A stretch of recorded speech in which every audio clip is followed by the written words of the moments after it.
আল্লাহ রসুলের কাছে যখন মালাকুল মউত আসেন, আল্লাহ হেদায়েত দিছিলেন, আগে উপদেশ দিছিলেন আমার বন্ধুর কাছে যাবে বটে, কিন্তু ঘরে ঢুকার আগে অনুমতি নিবে। অনুমতি নিলে ঢুকবে, নাইলে ফিরত চলে আসবে। তাইসা অনুমতি দিছেন। তারপরে আল্লাহ বলছেন, শোনো, হাত রাখার আগে আবার অনুমতি নিবে, রাখতে দিলে রাখবে, নাইলে চলে আসবে। ওই রসুল সাল্লাল্লাহু আলাইহি ওয়াসাল্লাম ওনাকে পর্যন্ত নিয়ে গেছেন।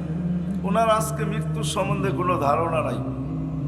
যখন আল্লাহ ওনার উপরে মৃত্যুর যাতনা ঢালবেন, তুমি একটা চিৎকার দিবে, চিৎকার, আর বলবে বিইজ্জাতিকা ওয়া জালালিক ওয়া উলুবি মাকানিক। আল্লাহ, তোর ইজ্জত আর জালালের কসম, তো উচ্চ সিংহাসনের কসম, লাউ আলিমতু সাকরাতাল মউত মা কাবাসতু আরওয়াহাল মুমিনিন।